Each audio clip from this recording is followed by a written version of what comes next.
Thank you, Johanna, so much for like organizing this and for those very, very kind words.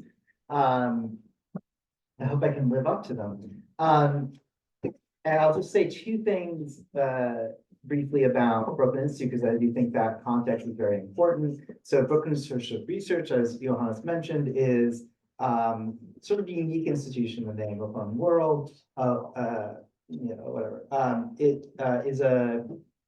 We do sort of education and research programs built around the needs and lives of workers, of working adults, right? So most of our students are about 25 to 55. And this also drives our research agenda. So we have several thousand of these students, and both digitally and in person, and about 60 affiliated faculty. But the courses are often built around topics of interest from the community. And often will, because of this, require doing a lot of interdisciplinary translation, right? Because very few people are like, oh, I want to study theory and methods of anthropology. Many people are like, tell me about, climate change, right? And that's an inherently interdisciplinary topic. But also the kinds of questions that you're asked outside of a university setting, which is really fun because that's where we are right now. I think drive a very different research agenda than those asked, sometimes quite scholastically, recursively within the university.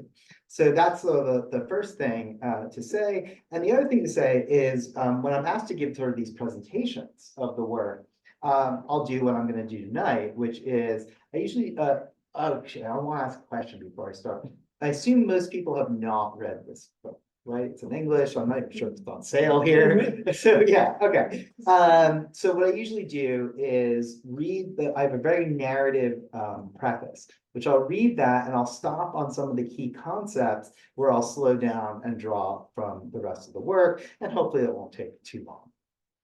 I think that's all we need for preparatory material for now. So start at the beginning.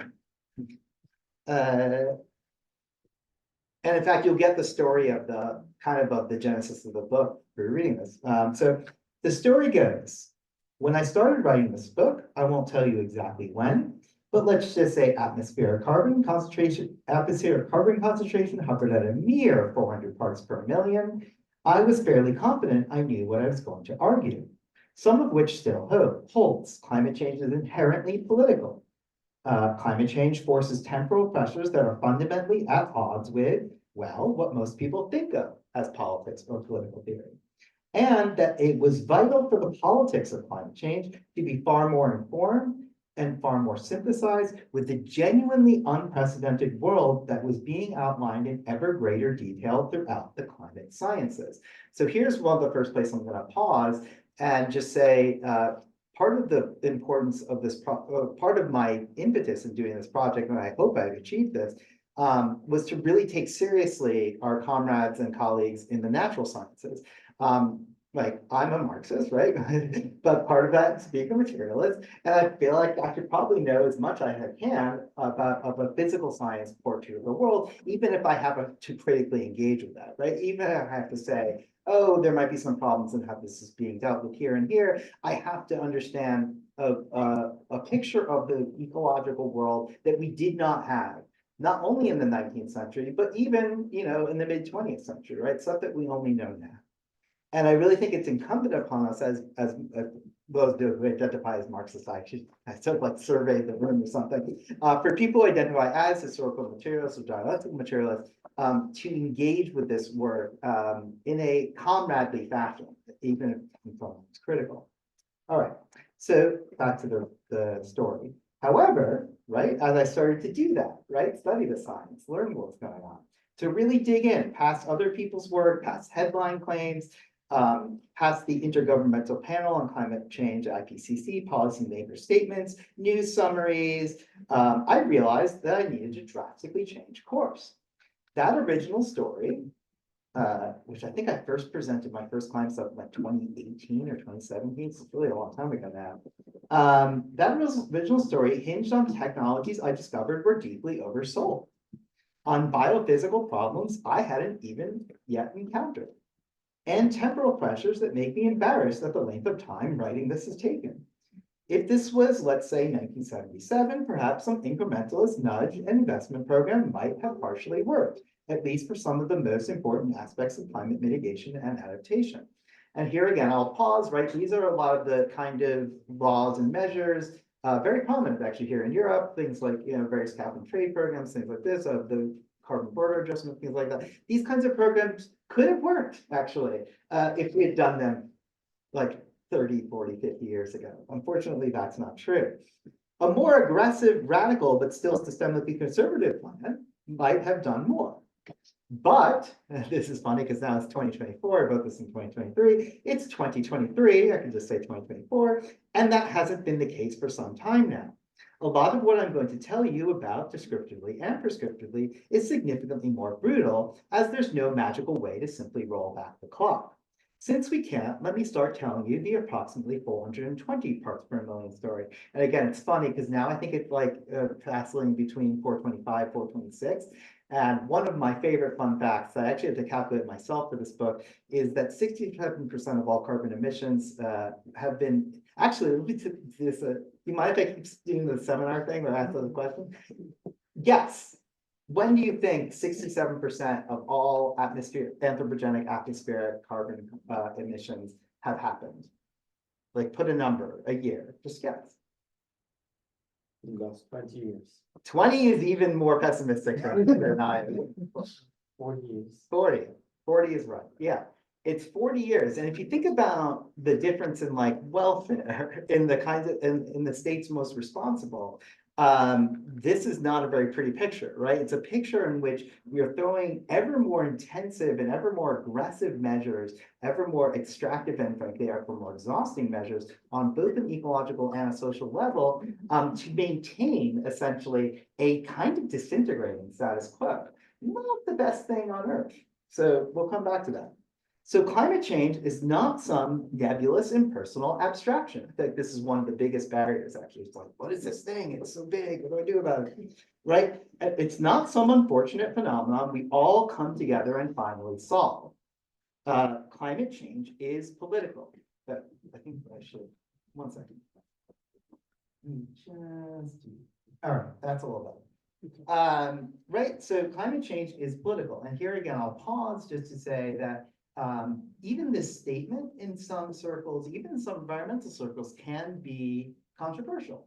Why? Because I would say still the operative model within a lot of climate research, both on the sort of academic side and on the activist side, well, it depends which activist, honestly, but on some activist side, tends to be a sort of top-down consensus model, like it sort of pops from the, as if you have John Rawls's theory of justice, like inscribed on your neurons for no apparently good reason, right? And that if you avoid controversy and just throw enough data at the problem, eventually everyone's just going to agree and not recognizing the political divides that I'm about to talk about. So not the imaginary politics of universal consensus or the anti-politics of miraculous technological salvation, and no, not the end of the world. I'll come back to that in a bit. The politics of climate change is a struggle between actually existing people over actually existing crises with actually existing differences, interests, and prospects. Climate change is about power, not only the power generated in turbines or the increased kinetic energy, one of the more elegant ways to describe global warming, coursing through the Earth's systems. It is about the power of socioeconomic forces to shape our ecological niche, the power within those systems to change political systems, and the potential political power to alter the course of our burning world and knit together something unanticipated, something better instead. And this is a funny joke to make here, but I wrote it in the book, so I'll make it here. Right, so here's where I come clean, I suppose, but you already know who I am. Maybe you were tipped off by the title of this book, paraphrasing one of the best-known anti-colonial thinkers of the 20th century, the Afro-Caribbean psychologist and political theorist Frantz Fanon, or perhaps by the fact that the Critical Education and Research Institute, I founded in 2012, Brooklyn Institute for Social Research, is literally named after the Frankfurt School. In the US, these things are often like held up as like insane things that like, have created it's really funny. One of the conspiracy theories is that like Adorno wrote all of the Beatles catalog, which is, if you read Adorno, it's like the funniest thing on earth. But it's less funny when you see it in action, right? So I make a joke here, someone's head just explode up the Federalist Society.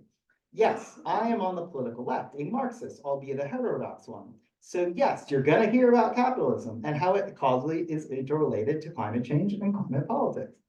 But I want to add that I come to these analyses honestly and share them with many who have quite different starting points. And this is something, again, I'm going to pause, that was really fascinating over the course of doing this research, and I'll explain it a little bit more in a moment. A lot of people are radicalized in the climate space, especially from non-radical class positions. And I'll come to this in a moment. And you also get this really interesting, both politically and intellectually, these very unusual bedfellows for climate, because it rearranges and sort of rejiggers a lot of what we imagine or project political lines to be. So it would be a source of tremendous comfort if genuine climate mitigation and adaptation were possible within capitalism as we know it. Throughout the book, I hyphenate capitalism as we know it, because I don't actually think we're going to get full communism in the next 5 to 10 years. I mean, Baruch Hashem, inshallah, we did, but I don't think it's going to happen. So instead, I talk about a different form of much more sustainable form that is maybe, depending on your definition. Funny, you've got Goldman up there. I think she would probably call it not capitalism. I think Luxembourg would call it not capitalism, but like Engels, I think, would say it's still capitalism. So you can choose your battles. So one of the things I discovered over the long course of this project is how climate change makes, this is what I just told you, for unlikely bedfellows, analytically and politically. For those who start investigating climate with little more than the most mundane utilitarian assumptions, right? So these are not people who necessarily have read all the Marxist canon and all this stuff, right? Maximizing benefit for the largest number of people possible. Many climate scientists just kind of assume that this is the purpose of their research, right? Min-maxing for the largest number of people possible. Pretty intuitive, right? But actually that can be controversial and lead you to some very, very radical positions. One of my more academic papers on this subject I call it intuitive critical theory. Like essentially you arrive at a lot of critical theoretical positions through the empirical research and this kind of majoritarian assumption behind it, right? So I've seen some apolitical natural scientists become fire-breathing socialists in what seems like no time at all. Business school professors, finance journalists, and the occasional banker. Now, this is appropriate for Switzerland. All right, quietly transformed from Milton Friedman to Rosa Luxemburg. Okay, maybe not quite that far, but yes, even some dyed-in-the-wool capitalists become begrudgingly skeptical of the free market's ecology.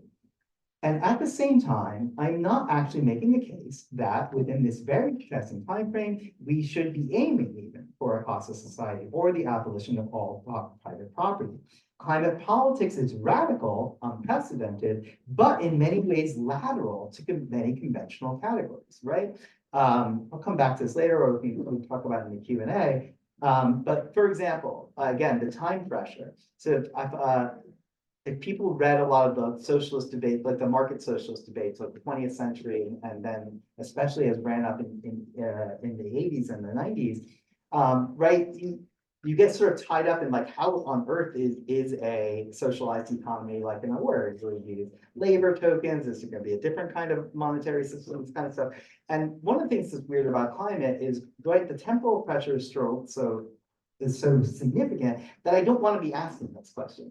If I can make some kind of like mini market work, like within certain parameters, well, obviously that's going to be easier and more practical for the problem that I can. At the same time, you don't want to do like triangulation and end up like Tony Blair or Bill Clinton, I should say that, more American appropriate, right?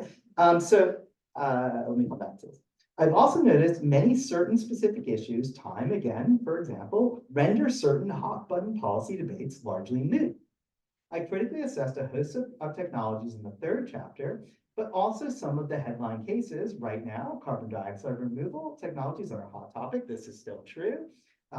Spoiler alert, they don't really work. And the ones that do don't scale. And if you talk to anyone outside the industries that fund most of these things, the people who are there are many very good engineers and very good applied physicists and others who work on this stuff and think it's very important, but only think it matters after you've already done 90% of the other work, right? It only actually becomes net productive if you're already on a green energy system. If you try to slap that motherfucker on that, sorry, am I allowed to curse like this or not? No? Or yes? You gotta tell me that. It's all right? All right. Yeah, if you slap that nice person onto onto a coal-fired power plant, in fact, a lot of the life cycle assessment research on this, it ended up being worse. Because it doesn't capture very much, and you have to build the damn thing, and you got to ship it, you got to install it, and then, fun fact, what do we do with our pressurized carbon? Well, we have a couple options. Some people want to put it in the oceans. That seems pretty dangerous right now. The thing they tried first, the other sort of nice option that's been tried and it's still in its infancy is putting it below ground. But right now, in fact, the #1 use for captured carbon is to extract more oil. Or if you do, as we do in the United States, hydraulic fracking is also used for hydraulic fracking. So yay. So certain key headline cases, right? The CDRs is my example. They don't really matter, right? It's not something we should really be worried about. And so anyone who tells you, oh my God, we need this, until this technology is ready, we can't do anything, don't listen to that person, they're lying. So time is so pressing for climate mitigation and adaptation that serious researchers and organizations who are confident in such technology's potential realistically don't see it playing any role until after a near total energy transition, even in what are called hard to abate sectors. So for example, the most famous case of these is probably concrete, right? It's a huge problem. And as you'll read, you find some people using every statistical or econometric trick there is, from shiny but obfuscated data visualizations to smuggling unbounded assumptions into economic models and measures. And here I'll pause to give just one example but it's very illustrative. I was just up at Oxford, gave one talk on campus and one talk off campus. And I was just not too far from the research institute where the Our World in Data project has. I've seen people making out to that project. You Google almost any statistical question, you get Our World in Data. They are actually a very ideological organization. The idea that there's some kind of impartial statistics outfit is total bullshit. They are very open, actually, they say this. They are Peter Thiel sort of acolytes. So they are they skew all their data to sort of, well, they do interesting tricks to make all their data tell the exact story of sort of capitalist progress, modernity, yada, yada, everything you've probably heard before. But some of my favorite bits on them is, and this is something that was really important for me in this book, was really downloading like people's data sets and things like this. So I did it, for example, with some of their headline cases, one of which is like, oh, climate's getting real bad, but don't worry, everyone's actually safer, right? We have better construction, we have this, that, and the other, like even in the global south, also in the global north. And you're like, kind of like, oh, it's counterintuitive, but maybe it's true. Well, maybe I'll go take a look at the data set. So you go look at the data set, and lo and behold, they have not only selected the most cautious data set humanly possible from an organization that's like, we will only count disasters if the state has reported those as natural disasters, if X number of people are affected for Y number of time, this kind of thing, right? But even by the restricted data set, the numbers were going up and up and up, right? So the data visualization looks beautiful, looks lovely. In fact, you see it then in peer-reviewed research, and it's total fucking bullshit. And the climate space, I have to say, that it's full of a lot of bullshit right now, but there's a lot of money flowing through it. The joke I was making, and it's not even a joke, it's very weird to go and fly around and to talk to people about how you probably shouldn't fly around and as much as I currently am. And a lot of the flights I've been on, they'll be like, this is or it will be a net zero flight by like 2025. And I'm like, that's just a lie. Like, it's just a joke. I was at this hotel on the West Coast where it was like, hit this button It's like, turn this switch off, right? Turn the power off in your room, right? And save the world. So I flipped the switch. I was like, ah, fuck, world's still fucked. I can't believe this. Right. So this kind of stuff is really a problem. I'll come back to the text. I am not a quote unquote science doctor, to borrow a joke from my Visser colleague, Abby Puchin, but I take scientist research seriously. This project has required learning much I didn't know and asking for the usual help in understanding what I could not. In the course of it, I've done my best to digest the key elements of a few thousand or so natural science papers. While I'm a political theorist, I've long had an interest in the natural sciences and knew I wanted to work on climate change in one way or another. And this little story, which I'm going to read you, is 100% true. When I was handing this manuscript in, my mother, an actual science doctor, she's a physicist, sent me a clipping I wrote on energy policy that was not particularly good in the 5th grade. It's a very motherly thing to do. That said, I beg the forgiveness of anyone whose research I misread. Another thing I discovered trying to write this comprehensively about this topic, and this is actually a really hard one too, for those of you engaged on this, is that at some point you just have to give up adding new dimensions and updating to the latest data because it changes practically every day. And in fact, we're really at that point. When I wrote this, that was slightly speculative, but I don't know if people have been following the sort of aberrant temperature charts or some of the intensity, for example. We just had in the US and storms in Texas, for example, like new data points appear every single day. And so it becomes impossible to keep up with everything, as opposed to focusing on the sort of fundamentals. Not every bit of every chapter is perfectly up to date. I have published short preview and blah, I can skip all this. I am, though, above all else, a teacher, right? I do a fair bit of administration too. The people who run this organization, I'm sure, are familiar with some of the problems that come with that.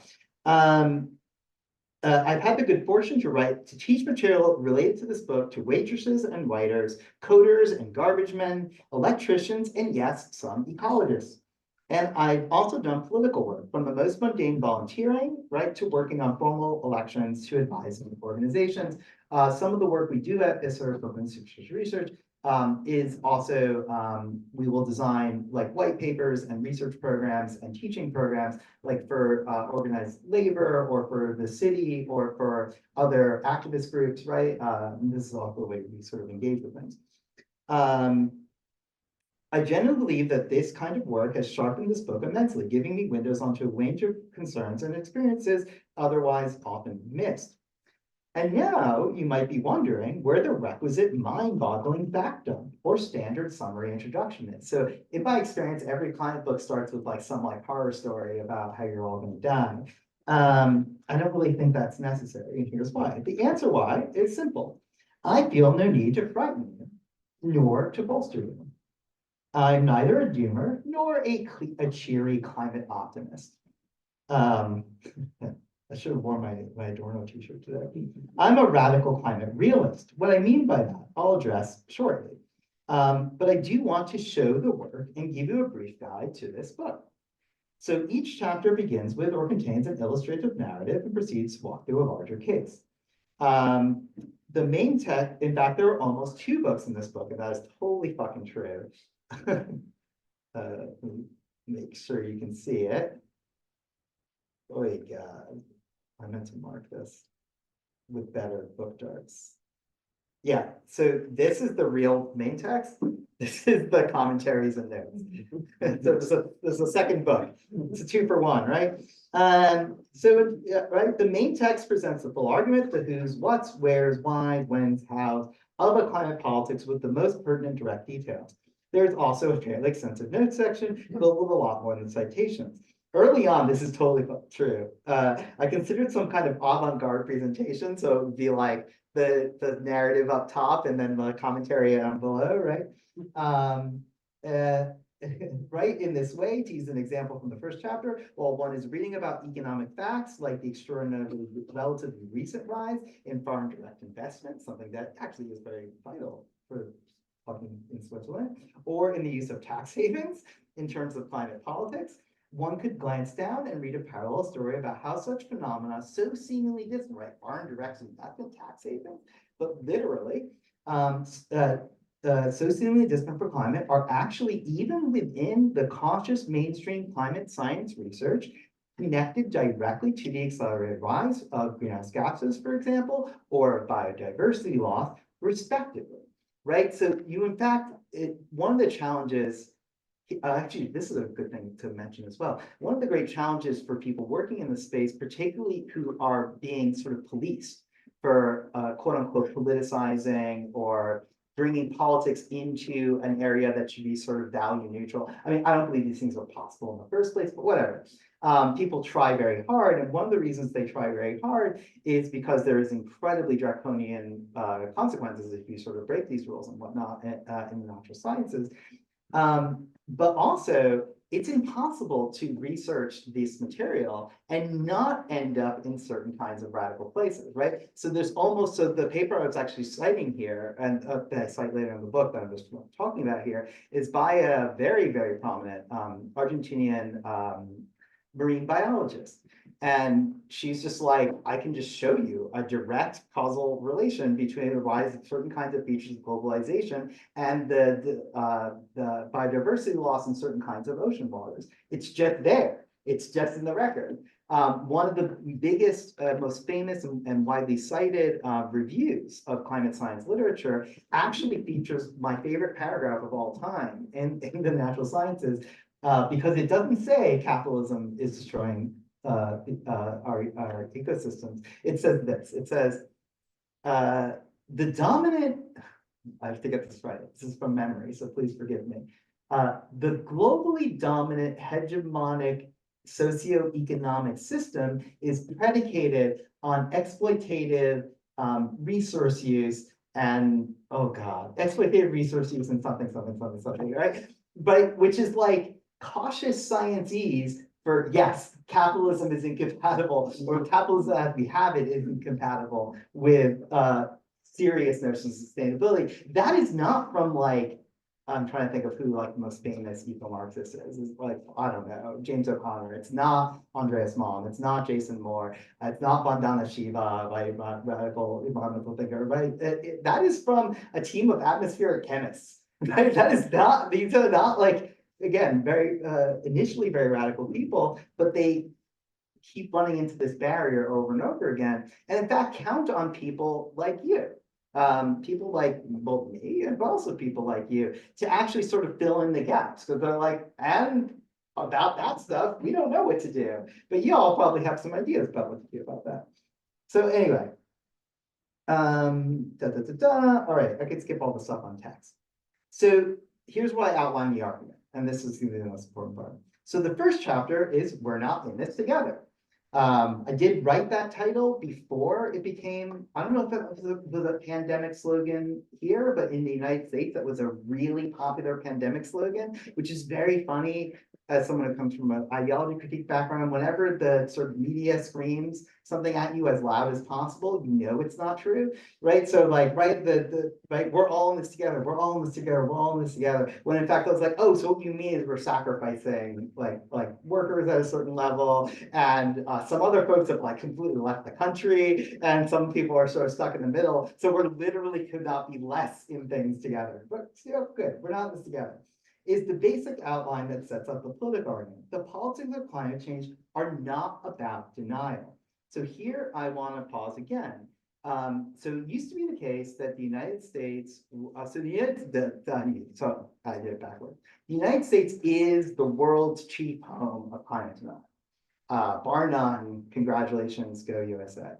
And one of the things that's very funny about this, though, is that over the course of the last decade or more, these numbers have changed. So actually, there's very few, and here I'm borrowing on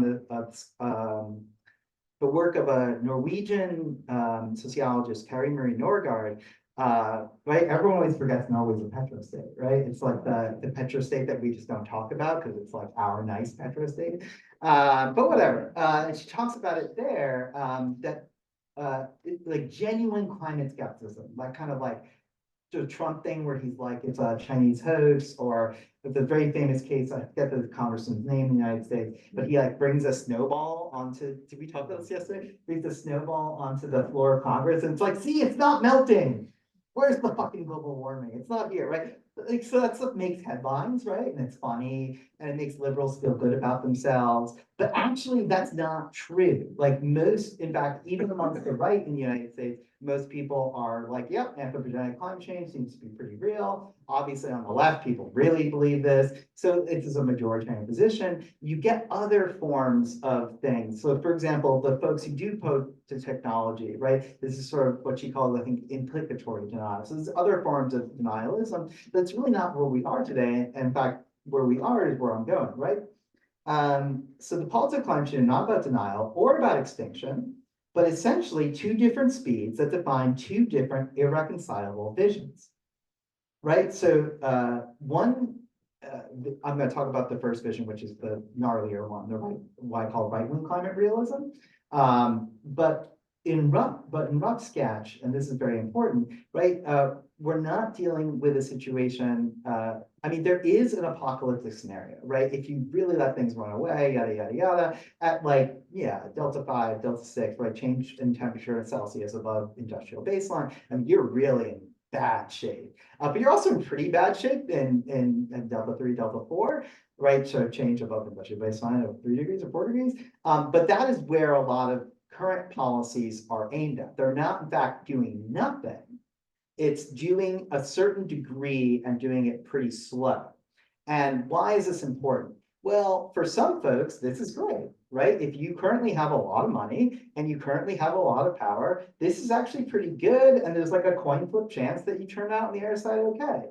If you find yourself not being the richest person on earth, and this includes majorities in, well, I don't know about Switzerland, but I can say in the United States and the United Kingdom, it includes majorities of the United States and the United Kingdom, you find yourself on the other side of this line where you want these things to be done fast and thoroughly for a host of reasons, right? So chapter 1 sets up the concept of right-wing climate realism, a broad spectrum of positions that favor slower climate mitigation adaptation in rather ordinary terms, all the way up to the fringes of climate barbarism and beyond to preserve or enhance existing wealth and power aboard a hierarchical, exclusive armed lifeboat.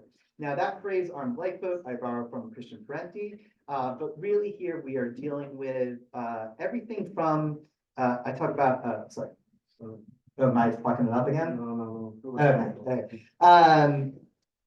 Here I'm talking about everything from sort of like, what do we call them, mainstream right-wing parties to the sort of eco-fascist fringe, right? The whole spectrum, I'm calling all of that right-wing climate realism. Here we are talking about that wonderfully apt phrase, business as usual. I cannot bless the climate scientists enough for using this phrase because it's so perfect for telling the political story.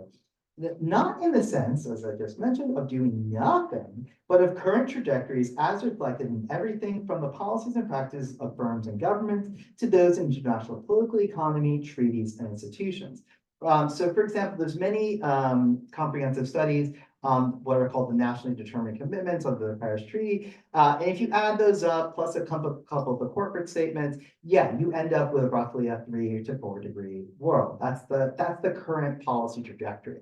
That is a world of probably like, many hundreds of, approaching perhaps 1 billion refugees, probably many hundreds of millions, if not more, just straight up dead. And part of that sounds maybe shocking and apocalyptic, even though I just said I wasn't going to be apocalyptic. But what I mean is there's not like a quick, like fire falls from the sky and we're all like, oh, look, the climate has changed.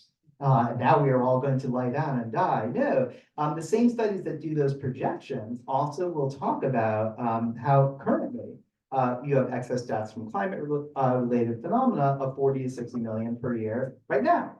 So a lot of what I talk about in terms of right-wing climate realism is just the world we live in now, just entrenched and more hardcore. Not fun stuff. I apologize. I mean, it's not my fault, but I apologize for being gloomy. So far from the picture of climate denialism or suicidal annihilation, right? A lot of liberal discourse, especially, I don't know here, but I'll say again in the United States, often treats the right wing on climate as just being a bunch of Looney Tunes. I don't think this is true. We see why this is, horrifying as it might sound, a perfectly rational and realistic wager. I talked in the first chapter, I used the example of Rex Tillerson. People probably might remember him. He was the chairman of ExxonMobil. And then he was, for 9 months, he was Trump's Secretary of State. He basically got in just like this. Like he got in, got his coal and gas licenses approved, and then like got out of Dodge. He's like, fuck these guys, they're crazy, it doesn't matter. But to me, Rex is a perfect example, because like actually Rex's analyses look remarkably like my own. One of the other jokes I often say to my intro Marx students is like, almost every capitalist is an intuitive Marxist, right? Because they get the labor failure value, they get they see why that's the place in their, they see where you can squeeze supply chains, they see where you can squeeze resources, but they really see where you can squeeze labor, right? And so Rex looks at the sheet and he's like, oh, so in the bad case scenario, and what you call the bad case scenario, Mr. Radical, I lose all my money, or I lose a lot of it, and all of my enemies are greatly empowered. Am I running out of time? No, Okay. 15 more. 15? All right, I can do it. Yeah. All my enemies are doing great. That sucks. So I've lost money and I've lost power. And you're telling me if I do it the slow, bad way, I get to keep all that stuff. So this is really where the politics comes in, right? So the second chapter, yeah, I have a joke here. I'll say it, right? If you're an eco-fascist or on this political spectrum, you've purchased the wrong book. I'm sorry, all sales are final. The second chapter, the extractive circuit, describes what is often euphemistically described in climate science literature as the dominant global socioeconomic system in its full socio-ecological portrait.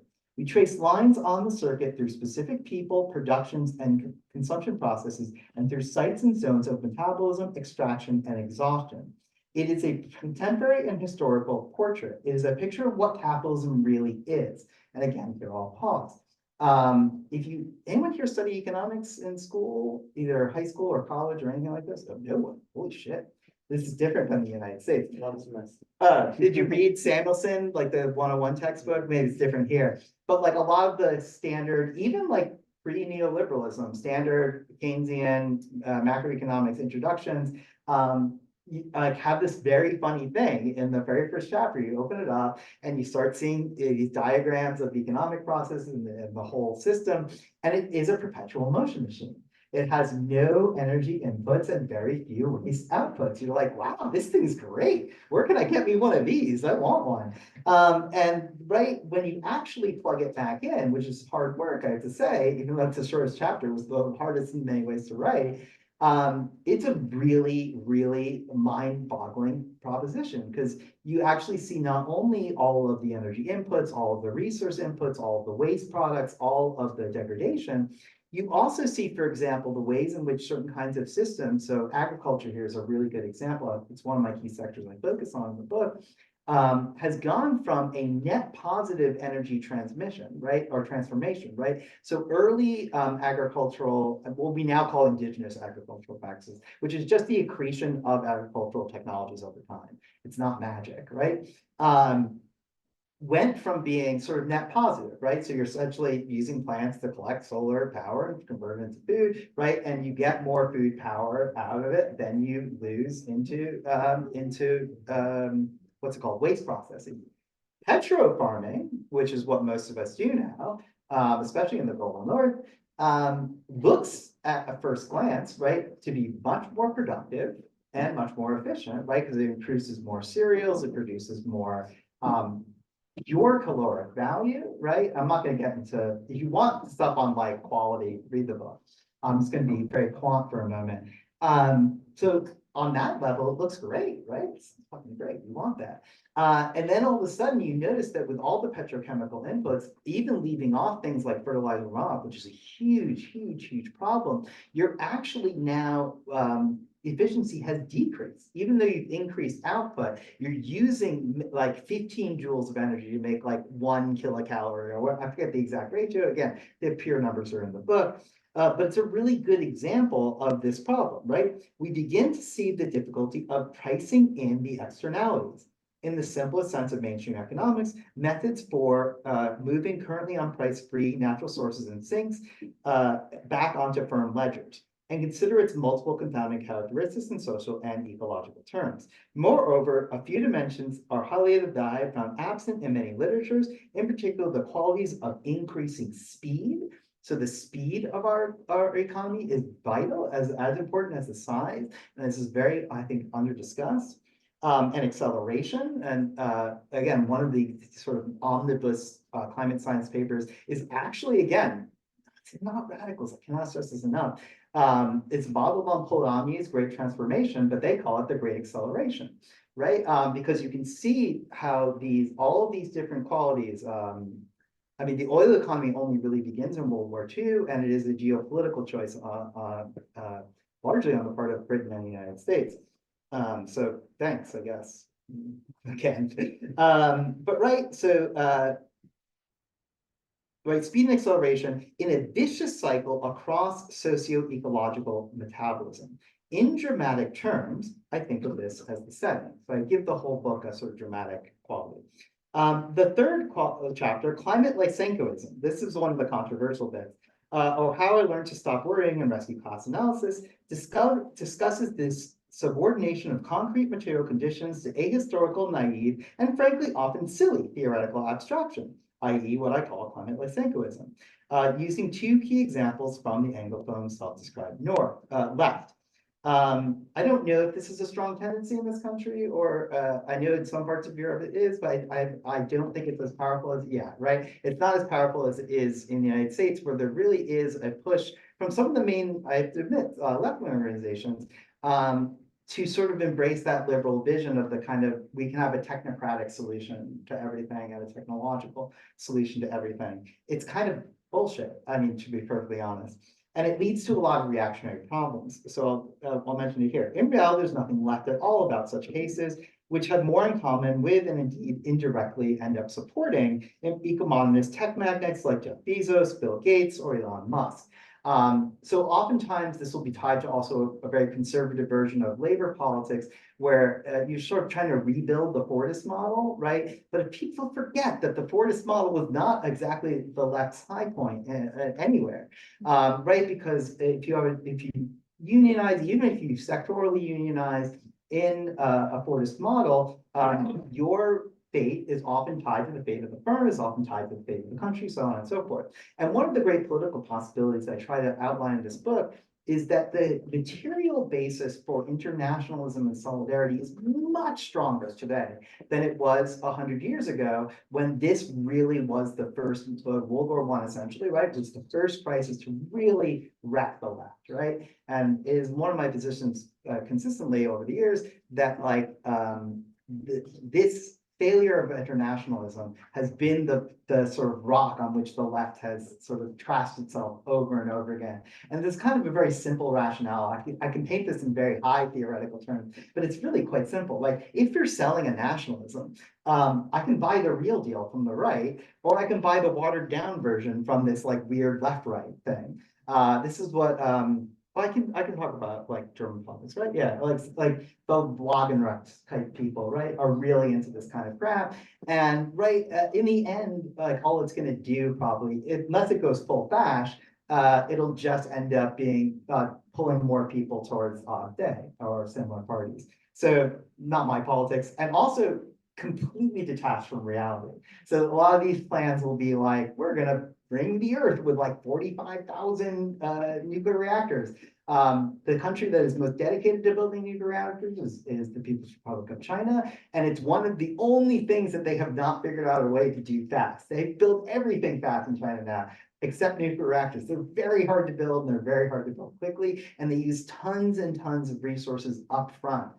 They do pay off over time, so I don't think people should retire them early. But it's a good example of nukes and CDR are good examples of sort of these techno tricks. I call it techno mysticism in the book, right? To sort of paper over real biophysical or even geophysical problems that we encounter. So oh yes.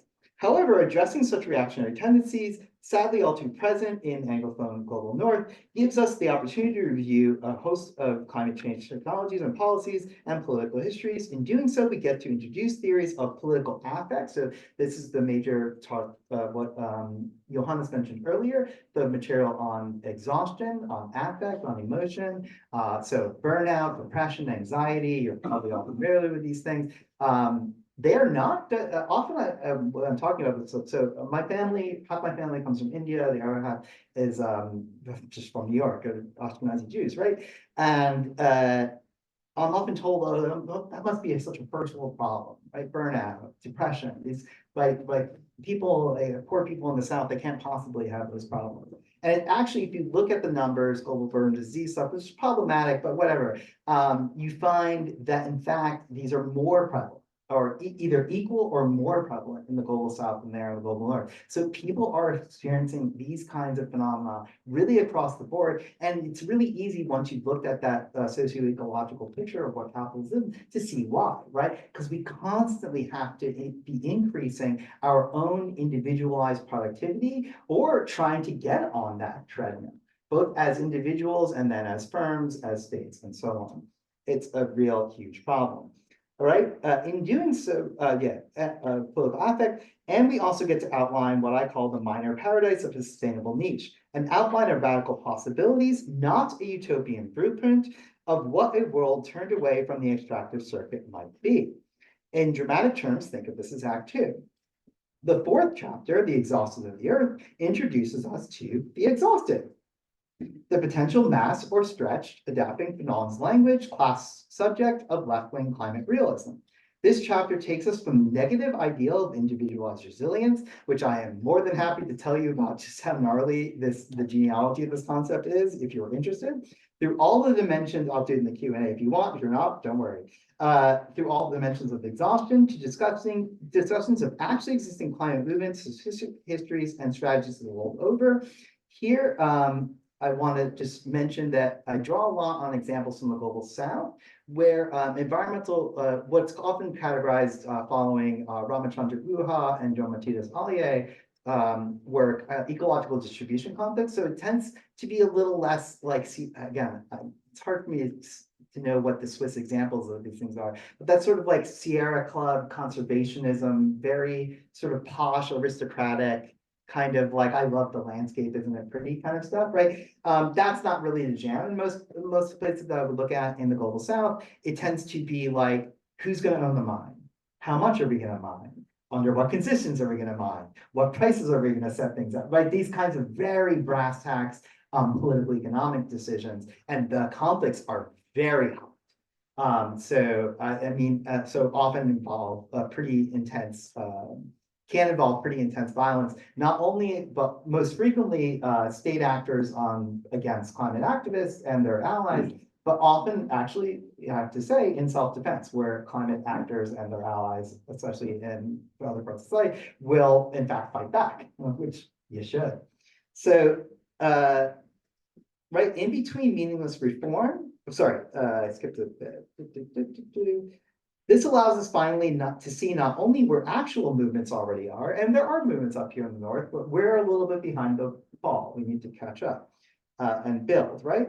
Actual movements already are, and the difficulties they face, but to theorize mass subjectivity primed through the extractive circuit, right? So any given arrangement of a mode of production, I would argue, doesn't automatically, but can engender certain kinds of political subjectivities. So this maps subjectivity primed through the extractive circuit, possible modes of organization and strategies and tactics, scale to the daunting realities of climate mitigation and adaptation. The already existing power of right-wing climate realism and historical comparisons of how radical transformations on the scale of what's described in much climate literature have taken place and how they may take place now. In between meaningless reform and impossible revolution, we find mixed existing and historical models of formal state, civil, and guerrilla strategies. So here I'll just pause and be very explicit, right? We're talking about everything from the most banal, sort of left liberal sort of approach, which is like electoral, judicial reform, treaty obligations, right? Stuff like that, you gotta do it. can't let it go, actually, you gotta do it, right? But also sort of anarchist ways of thinking, so around sort of mutual aid and emergency relief, and around childcare and social reproduction. And that's in fact one of the major economic shifts. You've probably heard the story before, that we face in societies like ours, like wealthy societies, is to shift from a sort of heavy production and consumption based system to actually remunerating what is often castigated as feminized or racialized labor, right? So social reproductive work, meaning everything from education and nursing to, again, elder care, child care, but also things like arts and culture. And like, right, we live in wealthy society. So, and we've got the rose here, right? So we can have bread and roses. And in fact, we can have it without increasing our ecological footprint. That we can have it by decreasing them, which is one of the wildest things that I discovered in writing this book. So thinking, and then of course, all the way to the extreme is in fact, political violence, which I'm happy to talk about in depth if you all want to. So thinking with Fanon, we address layers of globalized colonization and the corrosive, tragic, and yet necessary brutality and effective charge of what a left-wing climate realism entails.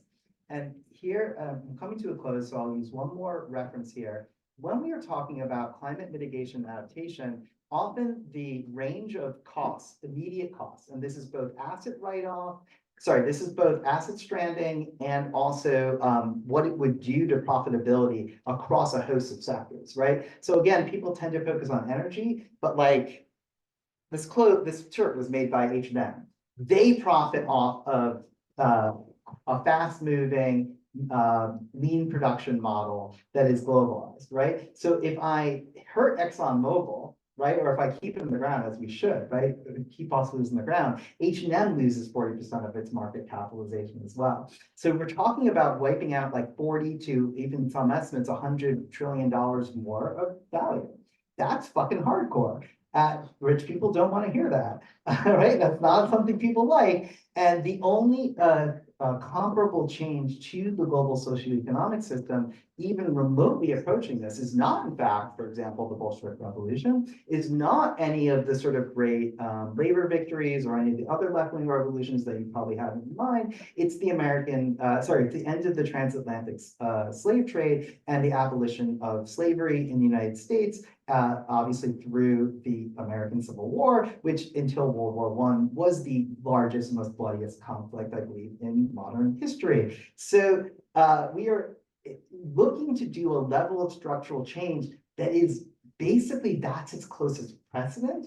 And that is not a pretty picture, right? What it took to abolish, and only partially, if I'm being perfectly honest, what it took to partially abolish slavery and partially end the slave trade was tremendous costs in blood and treasure. And frankly, that is what I think we face right now. So finally, the fifth and concluding chapter, the long now, is a meditation. This is for the theory heads, right? This is the part where I get all theoretical for all the people who are waiting for that, right? Is a meditation on how fundamentally climate change alters time in ways that abrogate the received traditions of political time in conservative, liberal, and Marxist and other radical traditions. In doing so, we review not only the key concepts I've already introduced, but in particular the timelines of chapters 2 and 4, and explore the further aesthetic possibilities of a sustainable niche. I emphasize aesthetics 2 times in the book, and I think it's important because so often ecological research and environmental activism can take, particularly in the North, can take on this kind of like Christian aesthetic, sort of like we're all going to wear sackcloth and we're going to be like holy people, like mendicants or something like this, right? That kind of gives me the screaming heebie-jeebies. I'm not that into that kind of shit. And in fact, the reason I want to talk about aesthetics so much is like, actually a lot of the coolest stuff we could be doing right now is because we won't break out of this system. And so much environmental literature, even some of the radical stuff, is like, how can I make the world exactly as it is now forever? But no, who the fuck wants that? Like, where's my phone, right? Who wants to have to buy a new phone every year? No one. It's crazy, right? So if you look at popular surveys, you look at, you find incredible ideological incoherence, but in general, a deep dissatisfaction with the way things are now. So why we would build our environmental programs to preserve this is beyond me, right? And some of that aesthetic discussion, I think, really gives people sort of glimpses at other ways we could be living that are just much more reasonable, even again, without the total abolition of, I don't know, exploitation in the value form, but a fairly significant reform program. And this is the story I'm telling you. It may not be the prettiest story, it's really not, but it does have the virtue, as close as I can tell, of being true.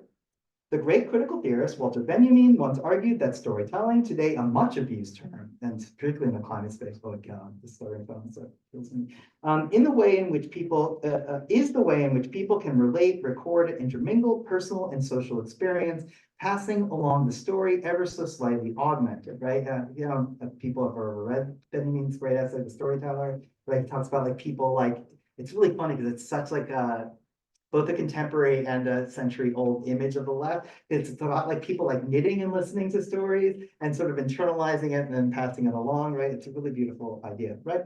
My hope is that you recognize yourself among the extractive circuit, among the exhausted, that you already find yourself in a part of its potential internationalist formations, and that you pass your story of exhaustion onto others who will share theirs, who will build and struggle and fight at your side for a flourishing earth and a better life while it's still possible, and there's not that much time. Time is short and politics is immediate and urgent in a burning world. And with that, I will stop.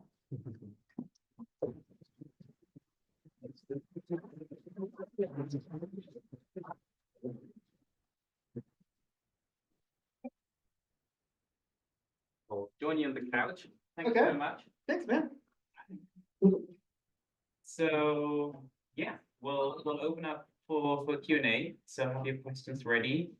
I'll give you a moment to think about a question, and I'll start with my own question for you. Man. So your book, the title of your book is The Exhausted of the Earth, and I always think it's quite ironic to write about exhaustion, since if you're exhausted, it's not the first thing you'll sit down and write a book, right? No. So I guess it's a particular perspective you have here, right, about exhaustion. But that being said, what you say about exhaustion is really, it's not the usual atomized individual experience That's of like, I'm depressed, I have to take medication, I have to go into therapy where I only talk about myself and my parents and maybe the way I grew up, and basically internalize it. And people get to tell me, oh, just make an effort, do another course, try a bit harder. Responsibilization. Yeah, send out another job application, and just you're asking for the opposite, basically. That's Externalize that, just let go, and everything that's inside of me kind of show it to the world how unjustly I'm being treated. And in a way, maybe nature's doing the same. I mean, the way use exhaustion is both we as people are being exhausted, but also nature's being exhausted. So we can see that with many resources, of course, they are being depleted beyond regeneration. Some things it's boundaries being crossed, other things it's genuine resource scarcity. Yeah. And finally, I think my question would be, if we, the exhausted, are a political subject, how do we all? And how do we recognize each other? Crucially, how do we recognize the sources of our exhaustion? And with the added difficulty that we're already exhausted. And how to get all of that done? In 5 to 10 years? Yes. Yeah, easy stuff. All right. Do I mic or how do we do it? Yeah, okay, cool. Woo. All right. So obviously the title of the book is a reference, as I said, to Fanon. And Fanon's, actually there's some weird academic debate about this. I think it's fruitless. Fanon takes it from the International, right? But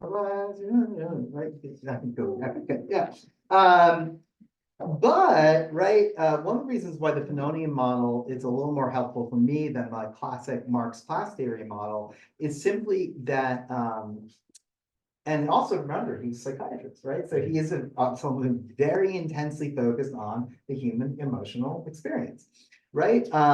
So one of the reasons I draw on him is that he has this wonderful phrase about stretching Marxism to take into account the anti-colonial question, but also he notices that practically speaking, in a lot of these decolonizing movements, for all their faults, and he's very open, I don't know there's very strange readings of Fanon out there. He's very open about the shortcomings and the difficulties that these movements face. They tend to not follow strict class categories. Now they roughly do, right? So he has a long chapter in Wretched, for example, about the national bourgeoisie being a problem, but how you can sort of bring parts of it along. He talks a lot about lumpen proletariat, right? So classically, Marxists didn't really jam on that too hard. The Black Panthers did, Fanon did, others did. Peasants, etc., are all very important, and various kinds of intelligentsia. So we're really talking about a very stretched, weird, sort of conglomerate subject, or whatever you want to call it.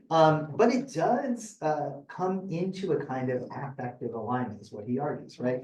He calls this an atmosphere of constant something, I forgot, tension or something like this, right? And yes, so like there's like 2 or 3 problems here that you outline, and I'll try to be schematic about them, right, with that introduction. So the first one is atomization. And so I think here in Europe and me in the United States and all this kind of stuff, I think we're pretty familiar with this, right? Especially over the course since about the 1980s. So yeah, just a little over 40 years, the rise of social atomization to a very, very strong degree. And this is also a period of great depoliticization, right? So the Reagan Revolution, the Thatcher Revolution. Again, my references are mostly Anglophone or Southern, so it's always funny to be in mainland Europe for me. I do know a bunch of German stuff, but it doesn't need to apply here. But in any case, right? So I think we're all familiar with that problem. And one of the things that Fanon is really interesting and good as a model for is, unlike, say, Deleuze and Guattari, or Guattari in particular, leave Deleuze out of it for a moment, right? These other radical figures coming out of psychiatric and psychoanalytic situations, Fanon, right, has a really weird life story, right? He fights for the French in World War II. People always forget this as one of his first experiences of racism. And then he, of course, is working in Tunisia and then becomes, in Algeria, and becomes part of the FLN, and is treating in his clinics, which are really interesting. He designed sort of really interesting sort of outpatient clinics. They're really cool. He's treating a lot of fighters, right? And he actually treats, by the way, and records this, and people, again, never read it. He also treats French soldiers. It's just totally fucking wild. Far from the picture of Fanon as this sort of prophet of like violence at all costs, he's like, oh man, it fucks everyone up all the time. And he has a real problem that some of the radical anti-psych folks like Guattari didn't have, because they were living in more comfortable societies like France of the 60s, 70s, and 80s, right? Which is this. So if you're Fanon and you're embedded with the FLN, and someone comes into you and they are in fact having a individualized bourgeois psychiatric crisis, right? I can't just like be like, do the Guattari thing and be like, let's let him like run wild and free and guide us to the thing, because like the question that's being asked him by his commanders in the movement is like, can we give this guy a Kalashnikov and send him back out in the streets? And the answer is fucking no. Absolutely not. I cannot do that. Why? Because he's going to shoot himself. He's going to shoot his comrades. He's going to shoot his family. It's a disaster. So one of the things that's really fun about Fanon, fun's the wrong word, I always use the word fun, is that, right, he's trying to basically solve, like, he's like, I have to deal with the bourgeois problem first, or the individualized problem. And I think we all do actually have to kind of deal with that. And this is like a major problem that movements face, and it's hard. And in many parts of the world, there are things like free psych clinics. And Argentina is a really good example of their leadership now. It's lunacy. Well, at the grassroots level, like there is in fact like popular psychology available for almost, not pop psychology like those horrible magazines, but like either psychiatric practice or psychoanalytic practice at very low cost for like all kinds of people as part of social movements. But right, and then the next goal then is to get into, and I think this speaks to a little bit what's coming, okay, what's the causal mechanisms behind your distress or discomfort, right? And here it's complicated, right? Again, because there are parts of the individualized story that are true, but much more importantly, and again, this is one of his great insights, is that there's no way his patients, especially his Black patients, will ever be perfectly mentally clear in a colonized society that is always hitting them with images of how they're inferior, is literally beating them up in the streets at a constant rate, right? And so on and so forth. And he ends his sort of political theorizing about psychiatry with this argument about what I call it, he calls and I call him externalization. And here I think we have a couple things happening. So yes, I do think exhaustion writ large, the way I'm talking about it in the book, can be a point of view or a position through which, exactly the language you use, people can recognize each other. So when I'm doing that story in the second chapter about the global economic system, right? It's very hard to, it's like, how do you write this, right? It's like the biggest topic possible. So I use two sort of characters I make up. It's not fiction. They're sort of archetypes, right? One of them is a middle-class white-collar worker and she lives in California, and one is her Filipina like app worker that like does her childcare and stuff so that she can work later at night, right? And so in a classical Marxist analysis, I would be like, what the fuck are these people up to each other, right? One's pretty high on the global food chain, right? They're professional class maybe, so they're indeterminate or cross-class positions, right? Doing pretty well, decent income, decent wealth. The other, right, doesn't even speak the same language as the first, right? They speak different languages, probably have different religions, clearly has less wealth and less income, but in fact, they share an accelerated life made possible through things like this, through technology like that. And so they can recognize this. But often they are told when they start recognizing this, and far before they start recognizing each other, they're told, oh, there's a way out of this, right? My favorite example of this, again, American example is always extreme, and they're really fun to talk about in Europe, is like Amazon, for example. So Amazon warehouses, Tesla factories too, actually, and you have a couple of those in Europe. They run much faster than is humanly possible to deal with. So what does Amazon do, right? The workers do, in fact, have unionized in a few places. And one of the chief demands is lower volume, slower speeds. Seems reasonable, right? People like looting limbs and shit like this. So what is the company response? The company response is, here's a meditation box. Here's a mindfulness box. So for 5 minutes on your 8-hour, 10-hour shift, whatever, you could go in there and, I don't know, scream at the world or like, I don't know, like chant some kind of Buddhist mantra or something. And then you come back out and you make the packages go or you build the cars too fast, right? This is Judith Butler actually is a great phrase for this, responsibilization, right? Where I'm making it incumbent upon you to answer for a social problem. And this is the thing that even long before Butler, long before Foucault, and all the people who theorized this, right? Fanon already recognized this in the mid-century and was like, you're always going to be faced with a choice in these things, right? And the joke I make about resilience at the beginning of that chapter is, right, the focus on social psychology resilience is like this, right? I've been punched 30 times in the stomach.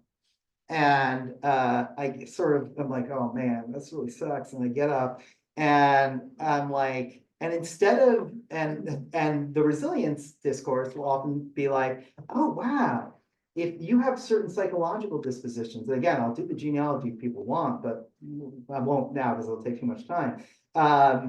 You know, if you're optimistic, if you understand the world, if you have good social, pro-social, you know, attitudes, you're happy, you're content, right? You'll be able to get up and take punch 31 through 35.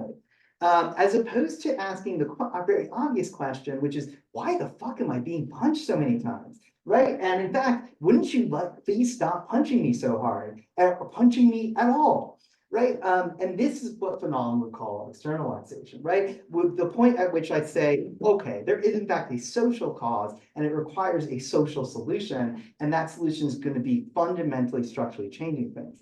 So the last thing that I think you mentioned that I do think is very hard, well, there's two things. One is resource exhaustion versus social exhaustion, right? Or ecological exhaustion. I try to avoid saying like nature, right? Capital N nature, right? Why? Because I really am cautious about the sort of romantic discourses that do exist around climate about like pristine sight lines and the most beautiful green hills and stuff like this. Don't get me wrong, I think I like beauty. I can read the third critique, it's cool. But like, right, like these can be very socially corrosive ideals, especially when we are thinking about actual climate mitigation and adaptation. So I tend to focus on like ecosystem exhaustion or and in some cases resource exhaustion. One of my favorite examples from the book that I learned from a scholar named Leila Khalili is that we're running out of useful sand. Right? Sand seems like the most abundant thing in the world, right? But not the sand that goes into like phone screens. That's a specific kind of sand, and we're like running out of it real fast. So also the sand that's useful for construction, we're running out of it real fast. The cost keeps going up. What's wrong? Just 1 more minute, then we'll have. Oh, sure, yeah. So, right, this is perfect because it leads to the final thing, which your question was, how can an exhausted subject work and how would it know its causal relation? The second is easier to answer than the first, right? The second is a question of boring ass old school organizing and political education. So there is a lot, we're living through a great wave of social discontent. You probably have noticed, but statistically, I talk about this in the book quite a lot, it is comparable to like the mid-century or even the early 20th century. So we are living through a great moment of that, but we lack the political structures and the social structures that existed back then. So large labor movements, political parties, so on and so forth. But also we can't just go back to those models. So I look at a lot of global South parties, like MOS is one of my examples, the Communist Party India Marxist in Kerala is another one, that are using new party forms that match our contemporary circumstances. And so political education is part of that. The other part of that, though, is actually boring and historical, which is that history is littered with exhausted subjects who have managed to enact tremendous social change. So I'll cite just two examples in the interest of time. Example number one, which is my most famous and my favorite, and the one you mentioned in the introduction, is the Haitian Revolution, because they were literally slaves being worked to death.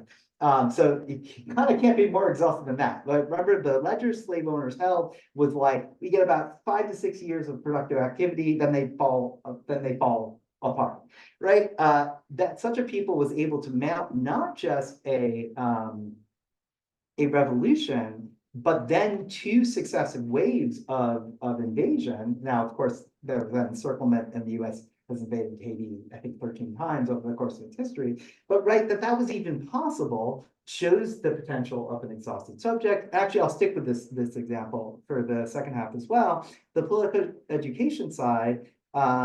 Oh no, actually, I already did political education. The other one is the most famous bit from, not most famous, one most famous bit from Capital Volume 1, Chapter 10, The Working Day, right? People who were working 12, 14, 16-hour shifts were able to protest, lobby, and push in both and riot and all kinds of stuff in order to achieve even the most modest labor reforms. So these are two very different examples from different parts of the world where we see people who are facing real abject circumstances and tremendous exhaustion actually being able to connect it causally and make it into a real politics. Fantastic. So I want to, I've got another set of questions, but I want to hand it over to the audience first. Maybe we can stop